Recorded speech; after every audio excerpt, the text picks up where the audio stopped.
अंततः ऋषिवर शिलाद को अपने पुत्र के रूप में प्रभु महादेव के नंदी अवतार प्राप्त हो ही गए।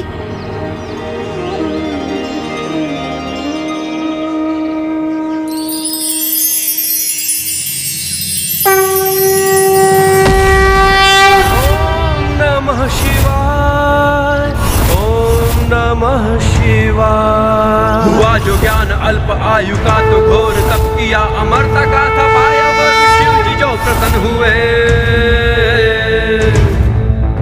अडिग हो अपने लक्ष्य से, मृत्युमय से मुक्त हो, अधिपति गणों के बन के आज भी नियुक्त हो। हमारे गृह में तुम्हारा स्वागत है। ओम नमः शिवाय, ओम नमः शिवाय, ओम नमः शिवाय, ओम नमः शिवाय। प्रभु की इच्छा अनुसार नंदी अत्यंत साधारण, शांत है, श्रद्धालु है और अन्य सभी से भिन्न। नंदी कितना मन भावक मनमोहक नाम दिया है ऋषि शिलाद ने उन्हें, क्योंकि नंदी नाम में ही आनंद निहित है। वही आनंद जिसका आभास समस्त संसार को उनके जन्म से ही होने लगा था। अंततः मेरे सखा, मेरे भक्त का आगमन हो ही गया। मैं उसे देखने के लिए, उससे भेंट करने के लिए लालायित हूँ। महादेव कितने व्याकुल हो रहे हैं अपने सखा, अपने अवतार नंदी से भेंट करने के लिए। हाँ प्रातः नारायण, प्रभु तो उनके निकट पहुंचने के लिए अत्यंत आतुर है। धैर्य के सागर, महादेव के धीरज का बांध तो जैसे खंडित ही हो गया है। अब शीघ्र ही उनकी अधीरता शांत होगी जब वो नंदी जी के दर्शन करेंगे।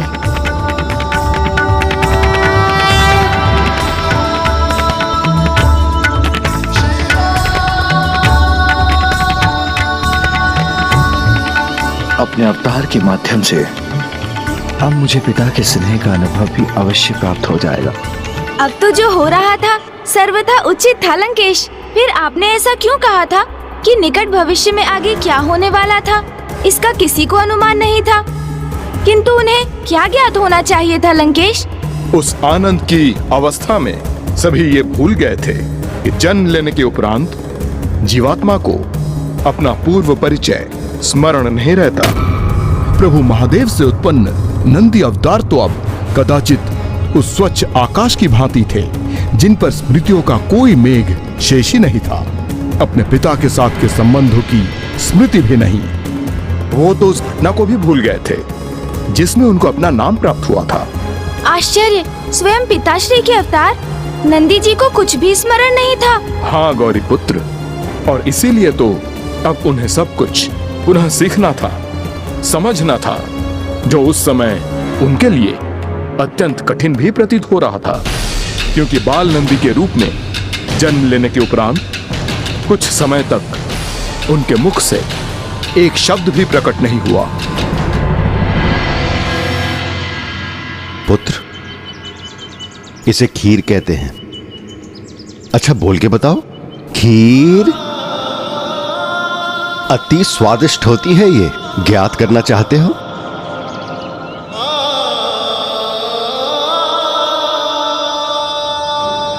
कोई बात नहीं पुत्र, ये देखो आम, ये भी अति स्वादिष्ट होता है। एक बार पुत्र बोल के बताओ, आम। प्रभु के अवतार इतने शांत क्यों? वो कुछ कहते क्यों नहीं?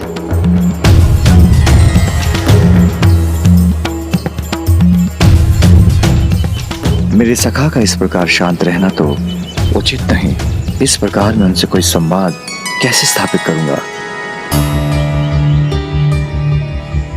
अच्छा पुत्र, मुझे भली भांति ज्ञात है कि तुम मुझे पहचानते हो। चलो बताओ, मैं कौन हूं?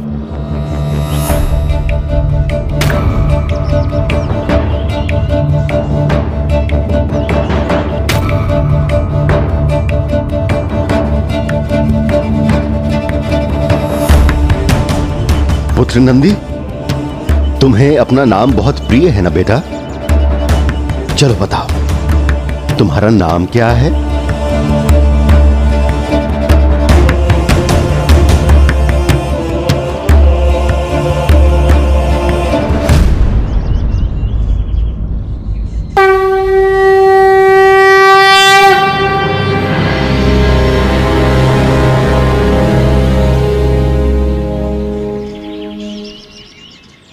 प्रभु, प्रभु मैं ये बात समझने में असमर्थ हूं कि मेरे पुत्र नंदी को किसी बात की रुचि नहीं, ना ही वो भोजन करने का इच्छुक है, ना ही किसी प्रश्न का उत्तर देने को। प्रभु वो सब कुछ भूल क्यों गया? मैं कब तक अपने पुत्र को इस प्रकार विवश होते देखूं? प्रभु, आप पुनः मेरी परीक्षा तो नहीं ले रहे? कृपया करके बताइए प्रभु।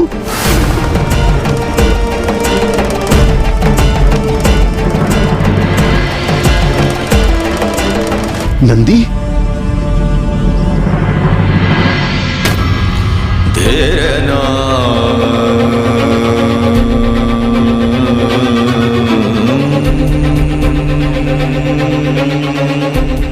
अब तो मेरे मन में अपने पुत्र के प्रति चिंता जागृत हो रही है।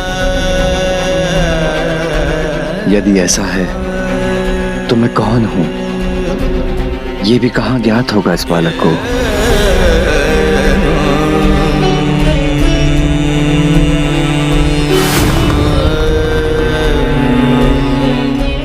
मुझे विश्वास, जब प्रभु ने कहा था कि उन्हें एक साधारण, श्रद्धालु, शांत और भिन्न भक्त एवं सखा की आवश्यकता है, तो वे कहीं इस प्रकार मूक रहने वाले बालक की कल्पना तो नहीं कर रहे थे।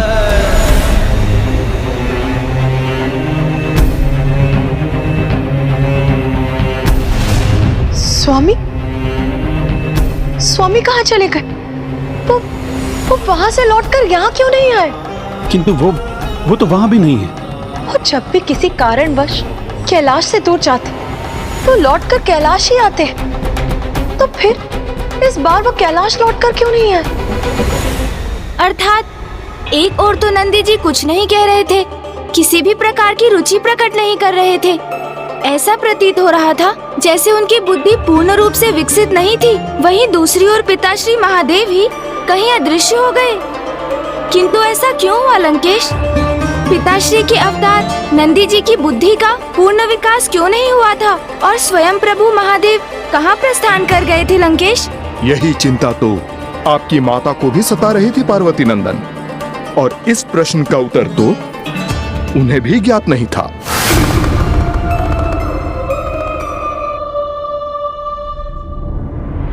महादेव एक दीर्घ अवधि से अपने सखा, अपने नंदी जी से भेंट करने की प्रतीक्षा कर रहे थे, किंतु नंदी जी को ऐसी मूक अवस्था में देख वो अवश्य अपने दुख को शांत नहीं कर पाए होंगे, और दुख से व्याकुल होकर एक स्थान पर स्थिर रहना अत्यधिक कठिन होता है।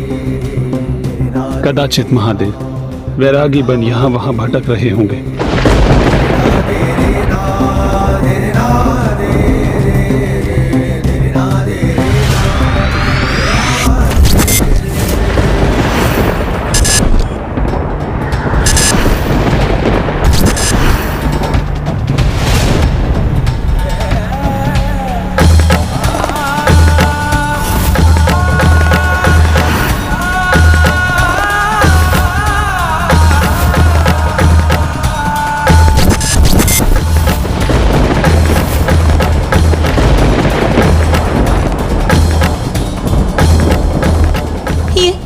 ये कैसी विडंबना है? हम स्थिति को जितना सुधारने का प्रयास कर रहे हैं, ये स्थिति तो उतनी ही विकट होती जा रही है। एक और महादेव अपनी सुध बुद्ध खोकर वैरागी के समान इधर उधर भटक रहे हैं, और दूसरी ओर नंदी जी, जिनके जन्म से हमें इतनी आशाएं थी, उन्हें तो जैसे किसी बात की सुध बुद्ध ही नहीं। ऐसे में स्वामी और उनके भक्त एक दूसरे का सानिध्य कैसे प्राप्त करेंगे? और स्वामी पुनः अपना स्वाभाविक मनोभाव कैसे प्राप्त करेंगे?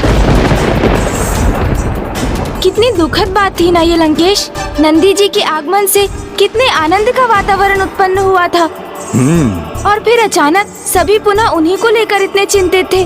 तो क्या ये मात्र भावी आनंद अवस्था की पूर्व की एक स्थिति थी, अन्यथा किसी गंभीर समस्या का संकेत? वो समय ऋषि शिलाद और नंदी जी के लिए अत्यंत कठिन होने वाला था, क्योंकि ऋषिवर को ज्ञात ही नहीं था कि वो ऐसे बालक का ध्यान कैसे रखे जो आहार तक स्वीकार नहीं कर रहा था। और जब बालक नंदी पूर्ण रूप से मूक हो गए तो पिता शिलाद ने उनका मन बहलाना चाहा, किंतु पुत्र की दशा देख अब सभी ने उनका उपहास उड़ाना आरंभ कर दिया।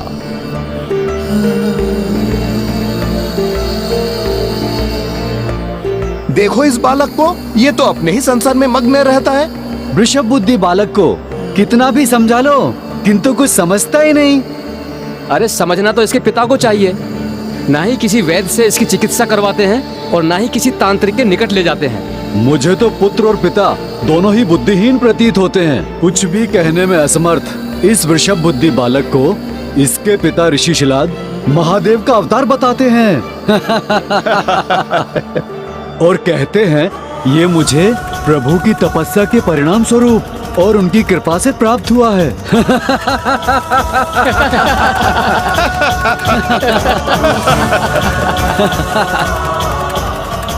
प्रभु की ये कैसी लीला है, अपने अवतार की ऐसी अपमानना कैसे स्वीकार कर रहे हैं वो।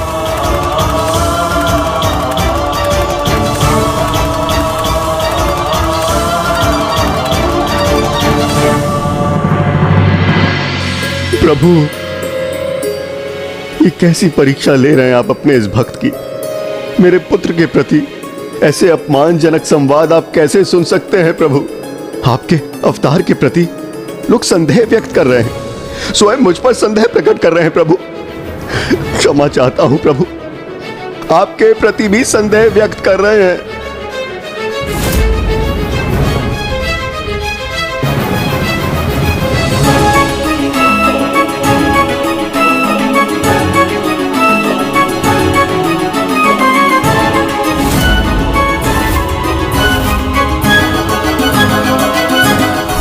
मुझे दिशा दिखाइए, मुझे कुछ समझ में नहीं आ रहा।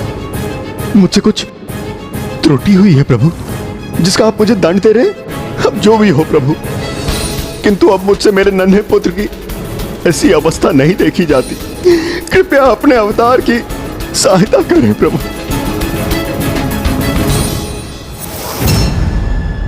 नंदी, नंदी, नंदी, पुत्र नंदी, नंदी, नंदी पुत्र, नंदी। आपने मेरे पुत्र नंदी को देखा? मुझे ज्ञात नहीं। आपने मेरे पुत्र नंदी को देखा? अभी यही था। मैंने नहीं देखा गुरुवर। आपने मेरे पुत्र नंदी को देखा? अभी यही कहीं था। कृपया करके बताइए नंदी कहां पर है। मैं तो अभी आया हूँ ऋषिवर, मैंने किसी बालक को नहीं देखा। नंदी पुत्र, पुत्र नंदी कहां चले गए तुम? पुत्र नंदी, नंदी पुत्र कहां चले गए? लंकेश, ऐसा क्या दिखाई दिया था नंदी जी को, जिसे देखकर नंदी जी वहाँ से चले गए? और उसके उपरांत वहाँ क्या हुआ? ऋषि शिलाद ने नंदी जी को कैसे ढूंढा? नहीं गौरी पुत्र, नहीं ढूंढ सके वो बालक नंदी को, क्योंकि वो तो गांव के भीतर ही उन्हें ढूंढ रहे थे और इसका तो उन्हें तनिक भी आभास नहीं था कि वो नन्हा बालक अब अत्यंत भयंकर वन में प्रवेश कर चुका था और अब शीघ्र रात्रि भी हो रही थी।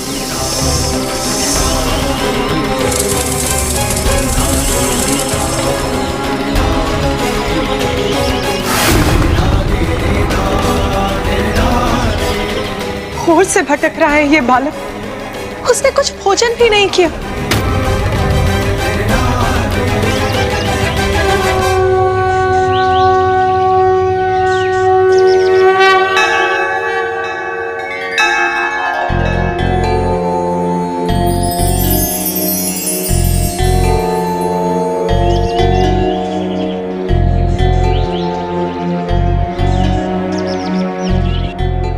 अब इस बालक को भोजन कराने की व्यवस्था मुझे ही करनी होगी।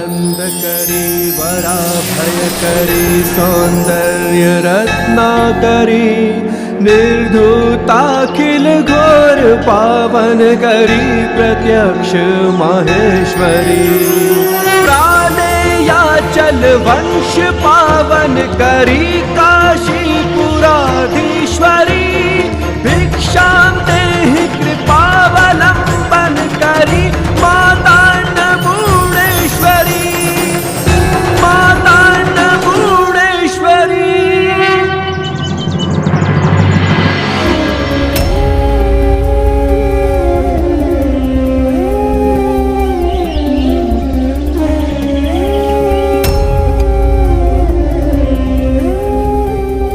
प्रातः काल से भूखा प्यासा है, किंतु उसे तो अपनी भूख प्यास की जैसी कोई चिंता ही नहीं। ये अबोध बालक इस सघन वन में कैसे सुरक्षित रहेगा, जहाँ वन्य पशुओं का प्रभुत्व है।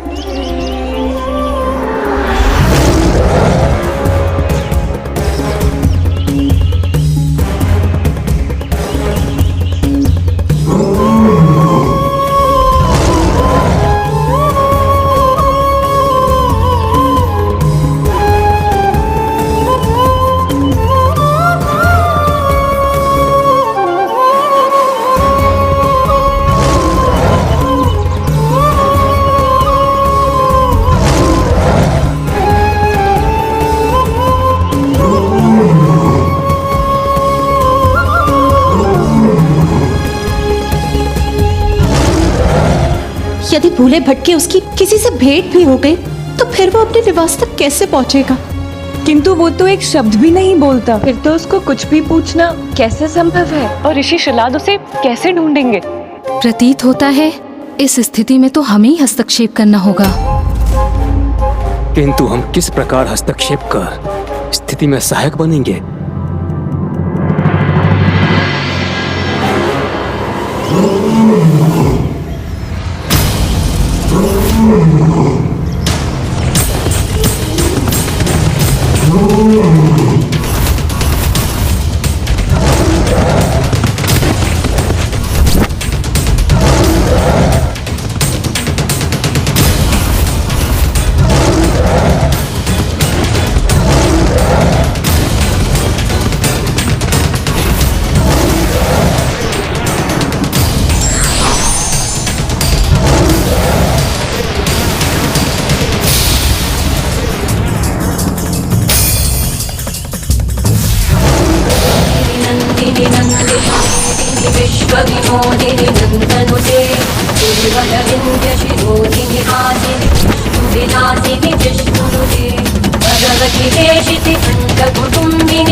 प्रभु की कल्पना तुम में पूर्ण रूप से सार्थक हो रही है पुत्र।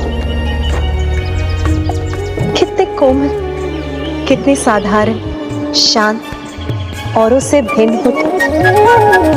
किंतु इतने शांत भी क्यों हो पुत्र कि कुछ कहते ही नहीं? अपनी भूख प्यास का आभास भी नहीं होता तुम। कुछ तो कहो पुत्र।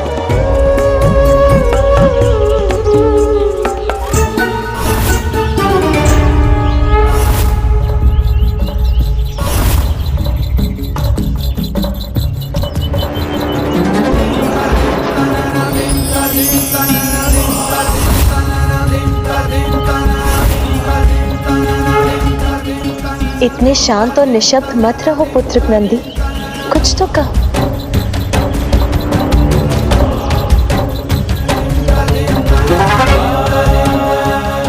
शिव शिव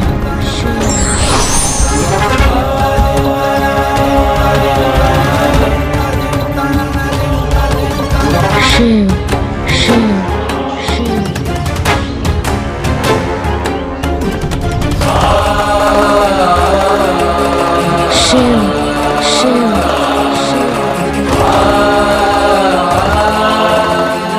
तुम्हारे मुख से प्रभु का नाम सुनकर मैं अत्यंत प्रसन्न हूँ पुत्र। किंतु तुम्हारे प्रभु यहाँ नहीं। वो तो तुम ही से भेंट करने वैरागी का रूप धारण कर निर्जन स्थानों पर भ्रमण कर रहे हैं पुत्र।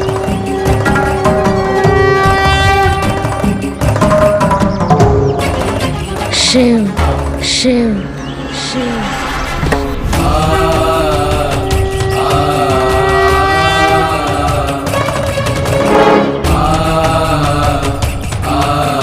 शिव शिव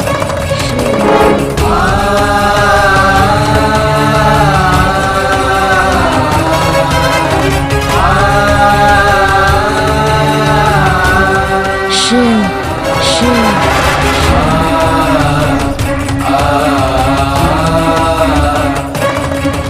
शिव तो सर्वत्र, यही कहना चाहते हो ना तुम पुत्र?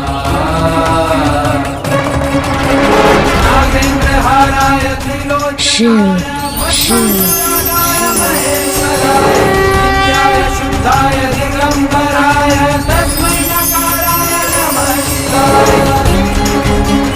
शिव शिव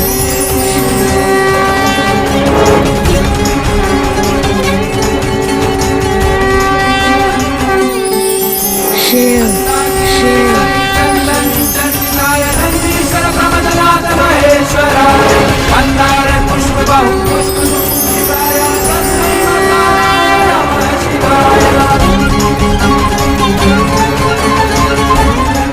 अद्भुत।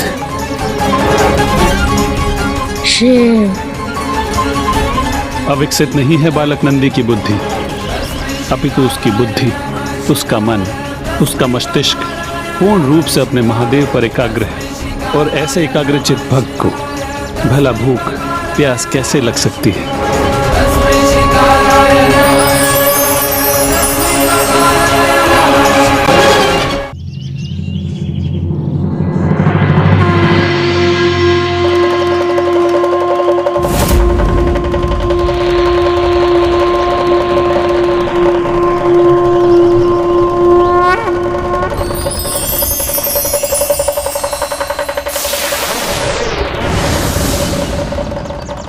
तुम उचित कहते हो। इस समस्त संसार शिव ही, ब्रह्मांड के कण कण शिव ही। ये पवन, ये ब्रह्मांड, धरा, तुम, मैं, हम सब शिव ही हैं। इसे ग्रहण करो पुत्र। इस भोजन के कण कण में भी तो शिव ही है, फिर तुम इसे अस्वीकार कैसे कर सकते हो?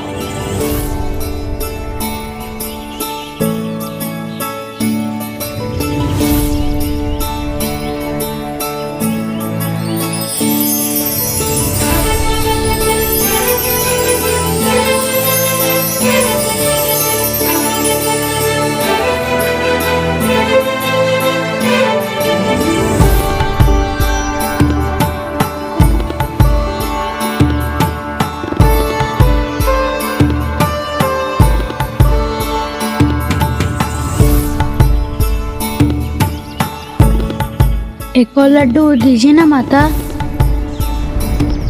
अवश्य पुत्र।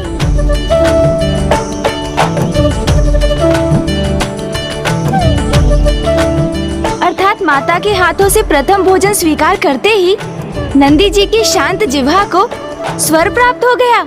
हाँ गौरी पुत्र, माता के हाथों से प्रसाद प्राप्त कर बालक नंदी को तो जैसे एक नवीन चेतना ही प्राप्त हो गई। अब इस प्रसंग का श्रवण कर तो मेरे मन में भी माता के हाथों से लड्डू खाने की इच्छा जागृत हो गई है। किंतु बालक नंदी के मन में प्रभु शिव शंकर शंभु से भेंट करने की इच्छा जागृत हुई। प्रणाम नारायण।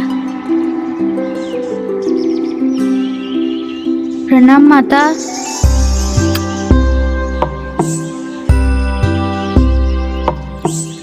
मेरा अहोभाग्य है कि मैं आप सभी के दर्शन प्राप्त कर पाया। किंतु माता, आप सभी यहाँ आए, महादेव नहीं आए। वो भी तो यही थे, उनके पीछे पीछे मैं तो यहाँ आया था। मुझे बताइए ना, कहाँ है मेरे प्रभु? मुझे उनसे भेंट करनी है, उनके दर्शन करने हैं। फिर क्या हुआ लंकेश? फिर माता ने क्या कहा? माता बालक नंदी को ये बताकर चिंता में नहीं डालना चाहती थी कि अब प्रभु एक वैरागी के समान यहाँ वहाँ भ्रमण कर रहे हैं। वो तो बस इतना चाहती थी कि अब नंदी शीघ्र ज्ञान प्राप्त कर प्रभु से भेंट करने के लिए स्वयं को योग्य बनाए। इसलिए उन्होंने बालक नंदी को अपने पिता के निकट जाकर अपनी शिक्षा संपन्न करने का सुझाव दिया। प्रभु, आपके अवतार का पिता हूं मैं, किंतु दुर्भाग्य मेरा कि अपने पिता का कर्तव्य ठीक तरह से निभा ना सका, अपने पुत्र की कुशलता का ध्यान नहीं रख सका। प्रभु, मैं आपको जो दंड देना है दीजिए, किंतु मेरा पुत्र लौटा दीजिए प्रभु, उसे मेरे निकट पहुंचा दीजिए प्रभु, आपसे प्रार्थना करता हूं। पिताजी, पिताजी, पिताजी।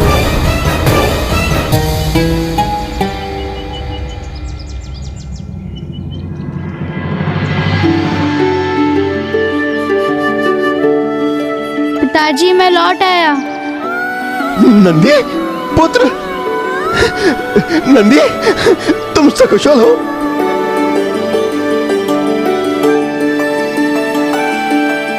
तुम बोल सकते हो पुत्र? हाँ पिताजी। मेरा पुत्र बोल सकता है। कहाँ चले गए थे पुत्र, और तुम्हारा स्वर वापस कैसे आया?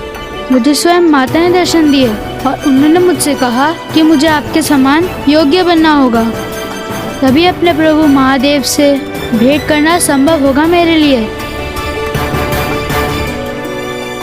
अर्थात पुत्र, तुम्हें माता के दर्शन प्राप्त हुए? हाँ पिताजी, और उनके साथ प्रभु नारायण, ब्रह्मदेव, माता सरस्वती और लक्ष्मी जी के सुखद दर्शन हुए मुझे। अर्थात ये उन सभी की कृपा का प्रभाव है कि सब कुछ सकुशल है, और अब देखो तुम्हारा संवाद करना भी संभव हो गया पुत्र। पिताजी, मुझे मेरे प्रभु के सानिध्य प्राप्त करने हेतु उचित योग्यता प्राप्त करनी होगी।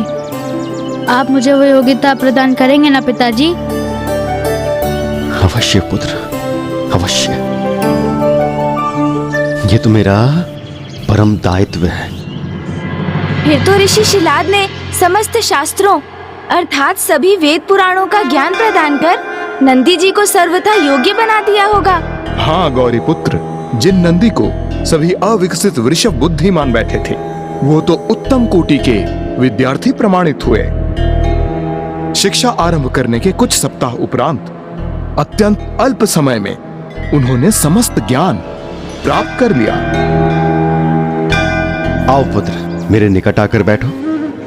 नहीं पिताजी, अभी तो आप मेरे गुरु हैं, इसलिए आपके समान मैंने उच्च स्थान ग्रहण किया, तो फिर आपसे मैं कैसे ज्ञान प्राप्त कर सकूंगा?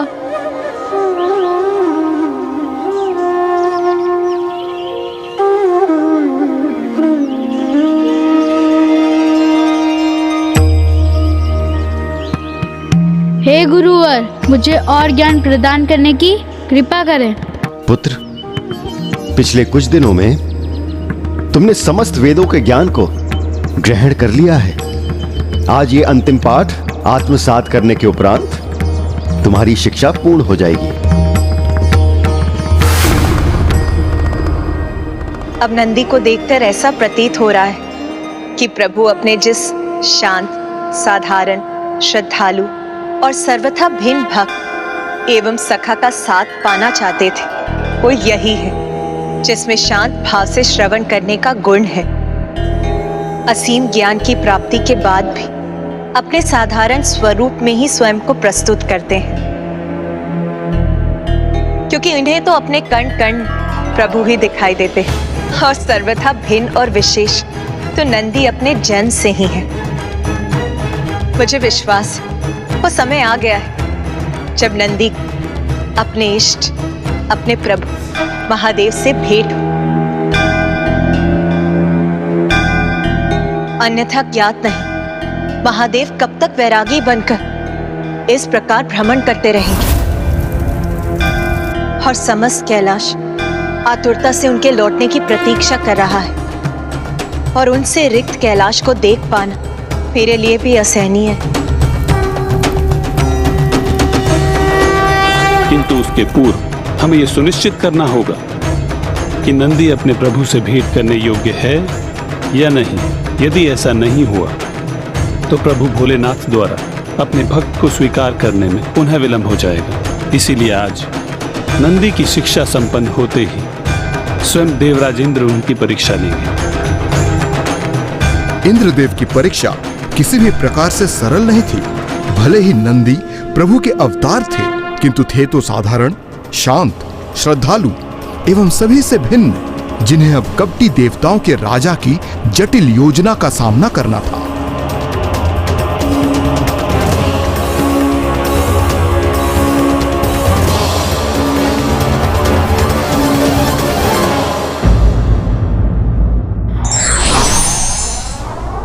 किसी भी प्रकार की परीक्षा का उद्देश्य व्यक्ति के ज्ञान को बढ़ाकर उसके जीवन को सार्थक बनाना होता है।